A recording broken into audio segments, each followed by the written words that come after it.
This this game was nuts. This game was crazy. There's I honestly I'm speechless. I was so like discombobulated. I couldn't gather my thoughts after the game. I took a little bit of time just to kind of sit, compose myself. Just finished watching the first half of Baylor and Ole Miss. That seems to be a pretty defensive game right now. We'll see if things can turn it around, if the offense can turn it around in the second half. But as far as this game right here goes, where where do I begin? This game was crazy. This game was fun. It had energy. Well, on one side, at least, it had some energy. But I'm still kind of speechless about this whole game, this season. So I'm going to talk about the game, and then I'm going to talk about the season, and then I'm going to go ahead and take a little preview into next season. I know college football year isn't quite done, but I am going to talk about some of the things I'm excited to look forward to and maybe what could happen in 2022, 2023. So kicking off the new year right. Ohio State gets the win 48-45, but it wasn't pretty. In case you missed the game, you couldn't watch, you were doing something, whatever have you. This game was nuts. So coming out of the gate, Utah wins the coin toss, and they actually elect to take the football, which I thought was interesting. But I mean, first half was all Utah. They were driving. They were stopping. They were stopping us. They were doing all of this. Really, really good work by the Utes here in the first half from a college football fan. But from an Ohio State fan perspective, that first half was frustrating. And I'm going to say this. Keep in mind, I'm only 19, so I haven't seen as much football as some of you out there might have. But that first half was, no exaggeration, the worst half of football that in my memory I ever remember Ohio State playing. There probably were worse halves, but the one that I remember, when you tell me what's the worst half of football you've ever seen, I'm going to point to this one right here. Just couldn't tackle. Cam Rising on a 4th down and 1, maybe had a 2-3 yard gain if Ohio State finished the tackle, and he was able to keep his balance, and he jetted for the end zone, and he was able to get in. I'll talk about Cam Rising more later because there's something a little scary that happened. But I mean, like, we couldn't tackle, just couldn't get anything going. The offense played fine once it got like into its rhythm. Second quarter came out, our offense was looking pretty good. And we even could have had one more touchdown, but Jackson Smith just didn't hold on to the football. I mean, just stupid mistakes, couldn't tackle, wasn't blocking well enough. Yes, our offense was making some big plays, but just all around, not a great half of football. Probably one of the worst, if not the worst half of football from a team that I cheer for that I've ever seen. It was bad. That first half was not good at all. And then you might be wondering, well, Nate, why does it say Ohio State won this game if you said they played so bad? Because something happened in the locker room at halftime that really flipped the script. The first 25 minutes, they allow 3 points, under 100 yards of total offense, or maybe even just around 100. And their offense, again, doing things that they've done all year long: be explosive, be fast, do all of those nice things. Of course, you had Olave and Wilson out of this game for Ohio State, opting out to, again, prevent injury as they're going into the NFL draft, but they were still sitting on the sideline.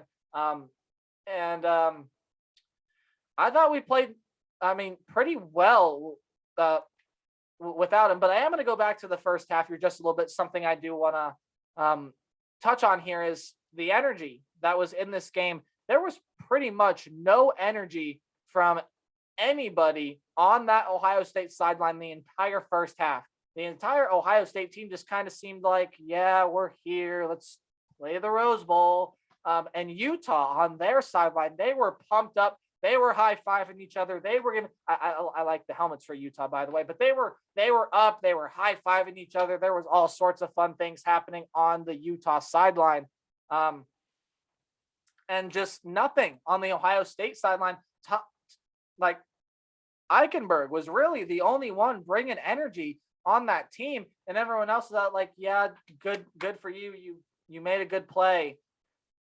Whoop whoop. I mean, it was crazy. In the second half, Ohio State really picked up the energy. We really started to play better. And I mean, some of the stat lines here are crazy. Again, for me, this was kind of a first look into the offense for next year. This is kind of what I see the offense being like, with some minor changes, things like that, to how this offense is going to look next year. And it could be better than the one that we saw this year. I mean, listen to these stats. CJ Stroud played fantastic. Even when the defense was not holding their end of the bargain, CJ Stroud, fantastic. 37 of 46, 573 yards, 6 touchdowns. Both, I think, are Rose Bowl records. Did have a pick as well. But hey, that is a fantastic stat line from CJ Stroud. You can't ask for much better than that. CJ Stroud was fantastic. He was making throws, and to see the way that this kid has come from pretty much overthrowing almost every other receiver, not really playing the best, just looking kind of rattled.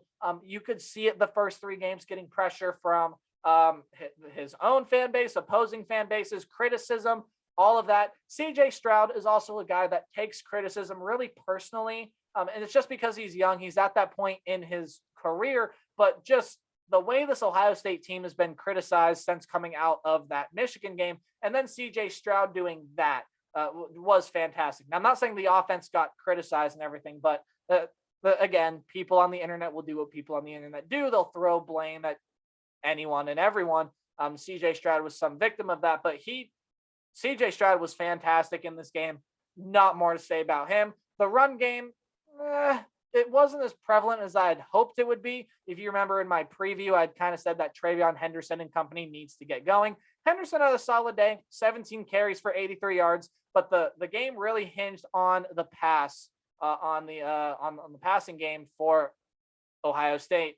And the one guy that I haven't mentioned yet, that you guys are just screaming at me to mention, is Jackson Smith-Njigba. With Olave out, with Wilson out, he was going to be the number 1 guy. And I have no words. I have no words. I mean, he was fantastic. This stat line is indescribable. It's inhuman. It's unbelievable what Jackson Smith-Njigba did this year. And I'm going to go ahead and say it right now. And you can criticize me for this all you want, whether you're an Ohio State fan or not an Ohio State fan, in the comment section below. I think Jackson Smith-Njigba right now, just off the top of my head looking around, is the number 1 wide receiver in the nation next year. Listen to this stat line: 15 catches, 347 yards, and 3 touchdowns. I believe the receptions and the yardage are Rose Bowl records. The yardage is by a long mile, I believe over 100 yards. The receptions, I also believe, and then the touchdowns with 3. Marvin Harrison Jr. had 6 catches, 71 yards, 3 touchdowns. He, along with Jackson Smith, have tied the record for the most touchdown catches in Rose Bowl history. This was the 108th game played. Crazy. Just absolutely crazy. He made some ridiculous catches. And what still impresses me every game about Jackson Smith-Njigba is his ability to get yards after the catch. He loves running these short routes out of the slot, and then he's athletic enough and strong enough to make plays. He's very shifty. He can get out there. He's fantastic. And I get goosebumps thinking about it. Play of the year. That throw and that catch in the end zone to give Ohio State the lead. Oh my, hats off to CJ Stroud and Jackson Smith for that one. Yeah, I flipped my hat around. Here, you like it? I got this hat for Christmas. Anyway,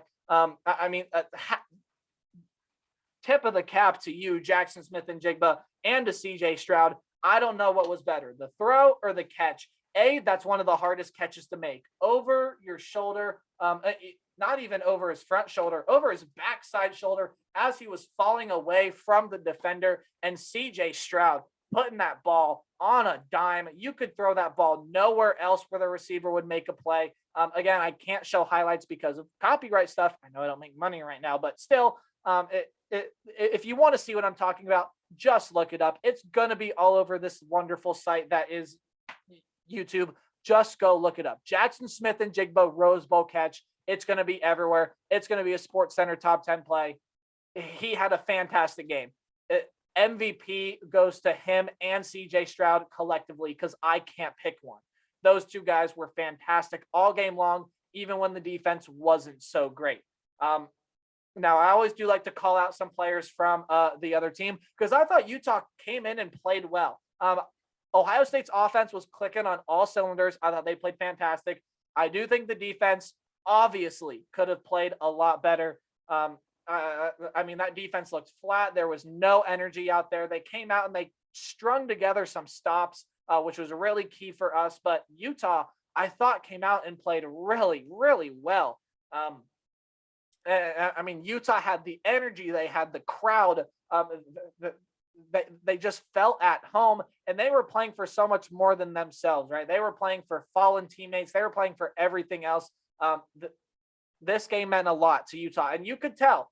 You could definitely tell this game meant a whole ton to this Utah Utes team. They came out with heart and soul and everything else, blood, sweat, and tears. You could tell. I thought Utah had a game plan. They came in. They played fantastic. I just thought, and overall, I really do think that Utah was the better team throughout in this game. If we were to dictate the winners of games based on the eye test, for me, and you guys know I'm probably one of the biggest Ohio State fans you will ever meet, I think Utah was better than us today.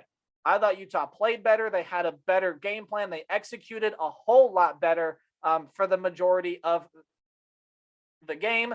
And I really did think after Utah went up 14-0, I kind of was like, all right, this is going to be a long game. Let's just make this one respectable. And I'll talk about next season on the reaction, but I have a lot more to talk about. I mean, that was fantastic. The second half, I mean, Utah's first half was fantastic as well. They were able to do pretty much whatever they wanted against this Ohio State defense. They were able to mix up looks. Even the defense was getting home on some plays, but again, there was that crazy string of touchdowns. Just what was it, like 5 touchdowns in almost 3 minutes? Crazy. You'll never see anything like it ever again. It just seemed like Ohio State would score every first play, then big plays from Utah, things like that. Again, I've said I'd do it, and I haven't done it yet. I usually like to call out other plays other players from the other team. Cam Rising. I'm hoping Cam Rising is okay, because I really do think he played a fantastic game. He was throwing the ball well. He was running the football really well. Again, had that crazy, 62-yard run to the end zone where he had the balance and athleticism to stay on his feet and then take it to the house. Again, Ohio State's defense played a lot of zone today. You guys know my feelings on zone. I don't like zone at all. I think the only time you should be playing zone are maybe first down and then 3rd and long. That's like it. It's like the only 2 scenarios where you play zone. Everywhere else, you play man. Because man, what it does is it just eliminates it, right? I mean, with man, yeah, you still probably get the over the middle of the field stuff, but it puts more pressure on the quarterback. But Ohio State was giving up the middle of the field all game long, and that's why Utah and Cam Rising were able to do pretty much whatever they wanted. But Utah's true running backs didn't really have a whole lot to work with either. You had Tavion Thomas had 18 carries, 67 yards and a touchdown, which he really just walked in. I mean, he could have stopped in the middle, made a phone call, and still would have gotten into the end zone. There was just no scarlet jersey near him. I thought he had a pretty solid day as well. Bernard, though, that running back, He only had 3 carries for 31 yards, but he made one of the best catches I've ever seen too. I mean, like back shoulder. Again, he kind of had to lay out for this ball as well, but it was over his back shoulder, kept the foot in bounds as well. A fantastic catch from Bernard in this game for Utah as well. Other receivers, you had Brant Keithy. He was kind of banged up a little bit. What more can I say about Britton Covey? He returned a punt 97 yards to the, or not a punt, a kickoff 97 yards to the house. Just crazy. Incredible. I mean, I thought Utah played a good game, but back to Cam Rising. I really do hope Cam Rising is okay, because look, as much as I want Ohio State to win each and every game that they play, I know it's A, not likely going to happen, and B, I never want to see anyone get hurt. And that play from Cam Rising really did like shake me up a little bit, because I thought Rising was playing well. I really did think that Rising was building some nice momentum for his team, playing well, and then he goes out. He gets tackled as he's getting pressured, is able to get the ball away for an incomplete pass, but bangs his head on the turf as he's getting tackled, just kind of whiplashed back, hit his head, and you could just see the moment where his body just stiffened up, and he went into shock and just crazy stuff. He was able to get up off the field and walk. He was able to get up, walk off under his own power. It seemed like, again, they didn't show it, but they did show him walking into the medical tent, seemingly under his own power, which, I mean, good for him. He did come out of the tent seemingly okay. You got to think he has a concussion, though. That much is obvious. But yeah, took his helmet off, placed it down, and that told you that he was done. So, man, I really do hope Cam Rising gets better. I think he can be a really good quarterback for Utah next year. And Utah, even next year, I think still has a chance to win the Pac-12 with the talent they have. Yeah, they're going to lose Brant Keithy, Devin Lloyd, some other guys, but this is still a really talented Utah Utes football team. I thought they played really, really well in this game, but alas, they could not come away with the win. But this is why you come to Ohio State, for games like this. But so the one thing I haven't talked about that I thought was just a little intriguing, that I'm going to look at a little bit next season. I know this video is going to be a little bit longer. I thank you guys for sticking with me, is the ending. And my mom and I were kind of sitting in the living room like, this is weird, right? Like, I still was like ecstatic and overhyped when Noah Ruggles hit the chip shot field goal. Looking back on it, I was probably a little too excited, but hey, that's what happens. But yeah, they call a timeout, 12 seconds left. And I thought, as I saw the clock running, I'm like, okay, there's enough time to where you can run that clock down a lot more and, save the timeout for maybe 3 seconds left and have Ruggles kick the field goal. What I realized now is they were playing it safe. Yeah, I know, but Ruggles has been super reliable this year, and him missing a chip shot seemed really, really unlikely. But they were playing it safe. But they call a timeout with 12 seconds. They kick it, make it, have 9 seconds left. And all I kept thinking was, okay, you better squib it. You better squib it, kick it out of bounds. I don't care. Just don't kick it. Oh my God, they're kicking it to Britton Covey. My heart stopped. I held my breath, everything like that. But they were able to cover him just fine. But as soon as that ball got kicked to Britton Covey, I seriously was, my body, just my soul left my body. And it quickly got re-entered back in. But man, I did get a little tense. I thought the ending was weird because I definitely thought that they could have run a play. CJ Stroud could have just like sat around in the pocket for a little bit, maybe thrown a short route for the touchdown, or just thrown the ball away potentially and still secure the win. But hey, kicking the field goal, I'm not too upset with it. I just thought it was a little weird and bizarre, and I don't know why you'd kick it to Britton Covey in that scenario. But yeah, there you go. Crazy game. This game was a lot of fun to watch. One of the best games I've seen Ohio State play. Not from like a football perspective, just how close it is. Probably since 2019 against Clemson and 2017 against Penn State. Both of those games were ridiculous. They were fun. And this one was ridiculous. It was fun. And it had a big momentum swing. It really was a tale of two halves when you look at Ohio State and Utah here today. So that's going to do it for my review part. But let's go ahead and look ahead to next season. So Jim Knowles is coming in as a defensive coordinator, and man, could we use him. His Cowboys won today earlier against Notre Dame in the Fiesta Bowl in the desert.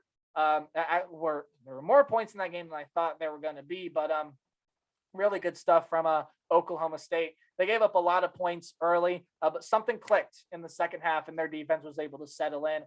But looking at that Jim Knowles defense, I don't think it's going to be necessarily the exact same thing that you saw this year at Oklahoma State transferring over to Ohio State, but I think it'll be a lot of the same kind of stuff, right?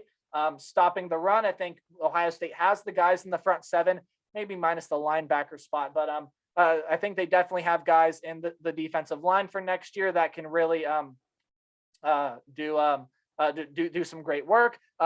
The defensive backs are going to be a lot healthier next year, I hope. Again, Sevyn Banks, Josh Proctor were both kind of banged up at points this year. Had to throw in some freshmen like Denzel Burke, who proved to be really good. And there's even a corner in the transfer portal right now from Oklahoma State. His name is Tanner McAllister, and while he's not going to give you the flashy stats, he is going to be a nice, solid experience. He's going to be a fifth-year senior option back there if Ohio State is able to nab him from the transfer portal. But bringing Jim Knowles in, I think a lot of things are going to be fixed from this defense, and I imagine that Kerry Coombs is gone. So Kerry, if it is, in fact, and I think most people are predicting Kerry Coombs is gone anyway. If it is your last time, in fact, being on the sideline or in the press box for an Ohio State game, thank you, sir. Some pretty good years that Kerry Coombs put in here. I know the past couple have not been great, but overall, we'll see where Kerry Coombs goes from here. I imagine that's the guy that they let go, and I'd be surprised if it was anyone else. But whoever it may be, good luck wherever you go. As far as the offense, you just saw our offense next year. C.J. Stroud, Travion Henderson, Jackson Smith-Njigba. I'm going to go ahead and say right now, that's going to be the best quarterback, wide receiver, running back trio in the entire nation next year. And when you look at the rest of the wide receiver core, you have Marvin Harrison, Emeka Egbuka. Those two guys are probably going to end up sticking around for Julian Fleming. We'll see. I can see him doing something like Jameson Williams did this year, where he says, yeah, I might not get the minutes I want, but he stuck around this long. He could have left last year as well, but didn't. Stuck around this year. We'll see what happens to Julian Fleming. I do hope he sticks around, though. I do think we could use him. We'll find a role for him because next year, I don't know how much like tight end player what we're going to have next year, because it seems like Cade Stover is the next guy in line. Jeremy Ruckert's going to go off to the NFL. So we'll see how we play tight ends next year, but I'm not expecting us to do much. So we might run a lot of like 4 wide receiver set, maybe change up the offensive look a little bit. But Travion Henderson, Mayan Williams are both going to be back. Those are 2 backs I'm really looking forward to watch. And then the defense, again, like I said, we're gonna have a lot of guys come back. Cameron Brown, just looking at the defensive backs alone, I've already said a couple. You got Josh Proctor, Sevyn Banks, even guys like Cam Brown, Denzel Burke. Yeah, we have some guys leaving the transfer portal like Amir Reep and Watts. But again, I think if we can get McAllister in here, pair him with Proctor and Banks and Brown and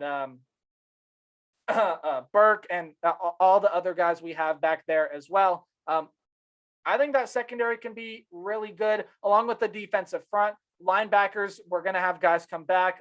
Eichenberg, I think Cody Simon coming back here as well. Steele Chambers really came on as a good linebacking option this year. And we're getting a transfer from Arizona State. Played a lot of running back this year. Demontre Trayanum, I believe is his name. I know his last name is Trayanum, but he's an Ohio kid, and he's going to expect to play on the defensive side of the ball, probably at the linebacking position as well. He played interior linebacker as a high school player. So I think it'll be great to have him in there. And then defensive line. We're losing a lot of key guys when you look at the likes of Haskell Garrett, Zach Harrison, Tyreek Smith, and Haskell Garrett, who opted out. Now, Harrison and Smith could come back this year, I think, but likely both of them going to the NFL. Both of them are talented enough to get drafted. So some new guys coming in there. We're going to have Jack Sawyer, JT, but guys that I thought played really well today. Eichenberg, I've already mentioned a couple times, but Teron Vincent, and still got guys like Jaron Cage there as well. So there's still some guys here that can play really well. Like here's Eichenberg, 17 tackles, 11 by himself. He was amazing. More defensive backs. You got Shaw, Williams, Vincent. I've already talked about has played fantastic in this game. Ronnie Hickman coming back. Hooker, Mitchell. I mean, we have so many defensive players coming back. I could go through a whole list. Just there's so much coming back. Really excited to see what this defense looks like next year. And again, as for the offense, you just saw the offense for next year. I'm not worried about this offense at all. But a final tip to the cap to the Utah Utes and to every opponent that Ohio State played this year. Respect to everyone we beat. Respect to everyone we lost.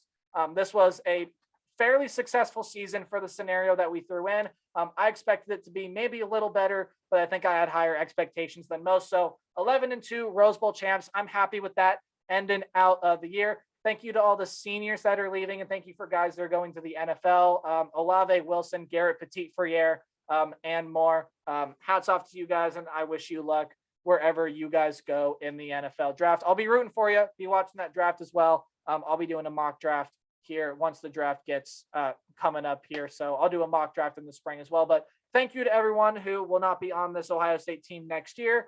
And hey, this was a very, very fun season for me. Had its ups, had its downs. Definitely when you look at some of the losses, some of the challenges this team faced, defensively especially, but I expect that to get better next season. And it was fun. This season was a whole lot of fun. Just generally around the country. And I know it's not quite done yet. Baylor Ole Miss started their second half a little bit ago. So I'm going to go finish that one up. As far as what you can expect from me soon, I'm going to be doing a New Year's Six and College Football Playoff semifinal reaction, or not reaction, review. That'll probably come on Monday, as tomorrow I'm going to a basketball game. So that'll probably come out on Monday. And then Wednesday, after the final bowl game, you're going to review of every game that was not a New Year's Six bowl game. So you'll get a review of that. And then, of course, my big preview of national championship stuff. And then after that, it's the offseason. I'll be looking at coaching hires, disappointing teams, surprising teams from this year, kind of recapping the year a little bit, get into what we can expect next year, offseason stuff. And then May, June, somewhere around there, I will be starting team preview predictions, stuff like that. So, hey, Buckeye fans, non-Buckeye fans, this was a fun season. I hope to see you guys here next year. If you don't know what this is the Ohio State Fan Reaction, OSFR. This was Game 13 against Utah in the Rose Bowl. The headline today, Roses are red, and the Buckeyes beat the Utes. Thank you guys so much for watching. If you did enjoy, please subscribe, like, do anything you can to help support the channel. It really would mean a lot to me if you would do so. Share this video with every Ohio State fan, every college football fan you may know. I'm trying to grow the channel as big as possible. I know this is a longer video, so I appreciate you guys sticking with it. If you watch the entire video, I really do appreciate your guys' support. And that concludes another Ohio State fan reaction season. I'll see all of you guys next season with more Ohio State fan reactions. In the meantime, be safe and go Buckeyes. I'll see all you guys later. Goodbye.